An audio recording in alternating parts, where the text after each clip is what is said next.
Why are you recalling the county mayor? No, let me state this. First of all, I think the mayor is honest. I don't think Mayor Alvarez is corruptible. I think he's a quality individual. I think he was a wonderful police officer. I think he was a wonderful chief of police. I have not said anything from a personal standpoint from the very beginning as far as Mayor Alvarez is concerned. My issue with Mayor Alvarez is the conduct, his conduct as mayor of this county. And his conduct is just not acceptable. You can't inflict upon the people of this community who are suffering from one of the worst economic recessions that we've ever had in our history. We have almost 15% unemployment and probably another 10 or 20,000 people who have had to take lower wages just to survive. We are among the highest foreclosure. We have among the highest foreclosure rates of any community in the United States. We, Phoenix, Arizona, and one place in Southern California. Home values have dropped almost 30%, and it's estimated they will drop another 10%. This is not the time to inflict a $174 million tax increase, real estate tax increase, upon the citizens of this community, and at the same time raising the public employees' salaries by $132 million. That's the issue. Now, the mayor can talk about the baseball stadium. That's a dead issue. I respect the courts. The courts ruled against me on that issue. But, you know, it's an old trick in politics. When you can't discuss an issue, and the issue is $174 million of tax increases, $132 million of giving people raises. I'm not against paying public employees, but this is just not the time to do this. This budget could have been balanced merely by cutting spending in the county by 0.6%. Mind you, 0.6%. That's all that had to be cut. So the mayor is going to try to make this a personality conflict between he and myself, but it's not. But that's not the issue. One thing that the mayor said that not you or nobody's been able, all the people that are criticizing his decisions, he says nobody's been able to tell him or give him any other type of alternative. And the only alternative he saw to this was cutting back on public safety.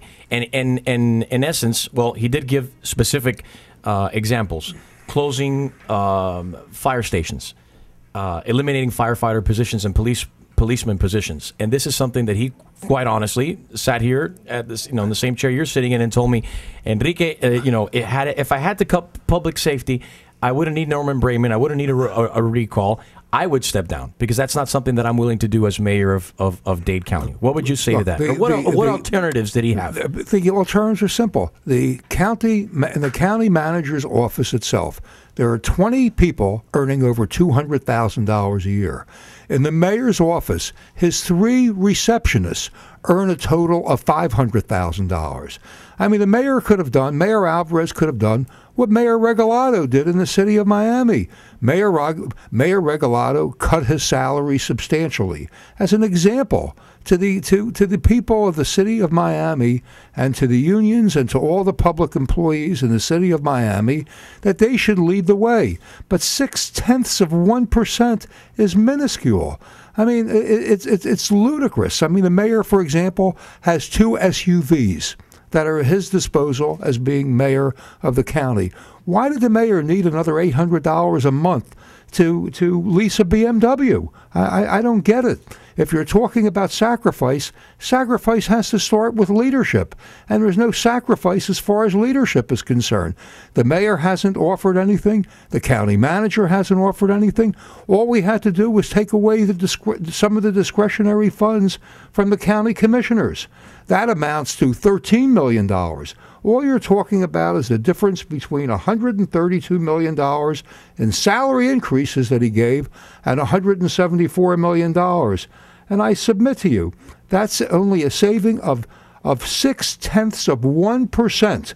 0.6% of a budget of $7.245 billion would not necessitate any of the things that the mayor is saying. What the mayor has done is bundle everything together. It wasn't necessary to fire police officers or firemen. All you had to do was just cut back on some of all these things. In terms of the arts, and I've been very involved in the arts, postpone it for a year. Ask the community to give a little more. People who are interested in the arts, let them contribute a little more to the museums. And spare the taxpayers, the working people of this community, from having to have a tax of $174 million inflicted on them. It's wrong politically, it's wrong for the community, and it's wrong morally to do this at a time when people are suffering. I was at our 27th Avenue office the other day. A widow came up to me with tears in her eyes. She's losing her home, and she's fighting, and she has a tax increase imposed on her. We should be lowering taxes now, not increasing taxes.